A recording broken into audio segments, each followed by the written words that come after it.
प्रणाम। एक विनती है आपसे। कहिए राजन। पिछले कई दिनों से मेरे स्वप्न में मेरे पिताश्री आ रहे हैं।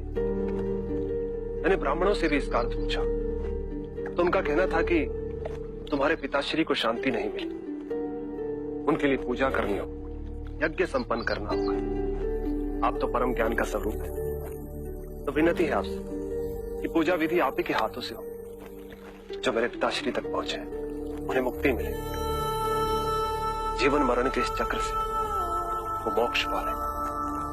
अवश्य राजन। आप मिट्टी के 2 घड़े मंगवाइए, एक में घी भरवाइए और एक घड़े में कंकड़ पत्थर भरवाइए, और उन दोनों घड़ों के मुंह कपड़े से बंधवा दीजिए और उन्हें लेकर नदी के तट पर आइए। मैं वहीं आपकी प्रतीक्षा करूंगा। मैं भी इसका प्रबंध करता हूं महाराज।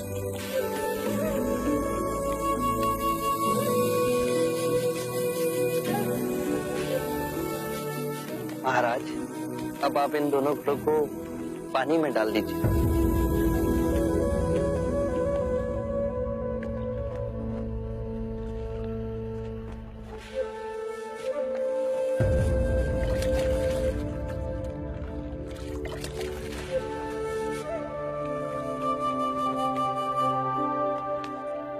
महाराज, अब इन दोनों घड़ों को आप तोड़ दीजिए।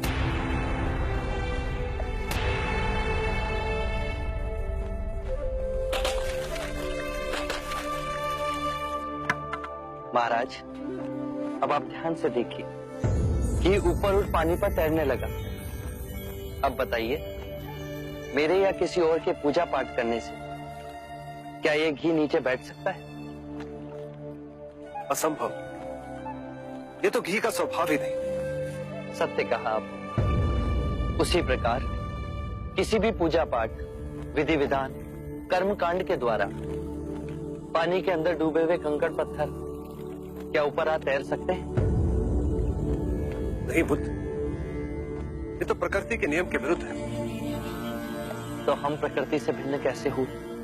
हम भी तो प्रकृति का ही रूप है। सत्य कहा बुद्ध। एक सत्य ये भी है राजन, यदि हमारे पूर्वजों ने अपने जीवन काल में कंकड़ पत्थर बोए, दुष्कर्म किए, तो वो स्वाभाविक ही कंकड़ पत्थर की तरह नीचे बैठ जाएंगे। और यदि उन्होंने अपने जीवन काल में सत्कर्म किए तो स्वाभाविक ही घी की तरह ऊपर आ तैरने लगेंगे। जो बोएंगे वही काटेंगे। परंतु इस शरीर रूपी जीवन काल में ही नहीं, अपितु इस शरीर रूपी जीवन काल के पश्चात वाली यात्रा में भी हम जैसे कर्म करेंगे वैसा ही फल मिलेगा। अब बताइए, इस प्रकृति के नियम को कोई पूजा पाठ, कर्म कांड, विधि विधान, यज्ञ हवन मिटा सकता है? राजन, मैं भी इसको नहीं बदल सकता। केवल अच्छे कर्म ही मनुष्य की मुक्ति का द्वार खोलेंगे। ये कैसी तलवार है आपके हाथ में, जो एक क्षण में सारे झूठ काट केवल ज्ञान को प्रकाशित करती है? ना जाने कितने जन्मों और भटकता में यदि आपकी कृपा ना होती।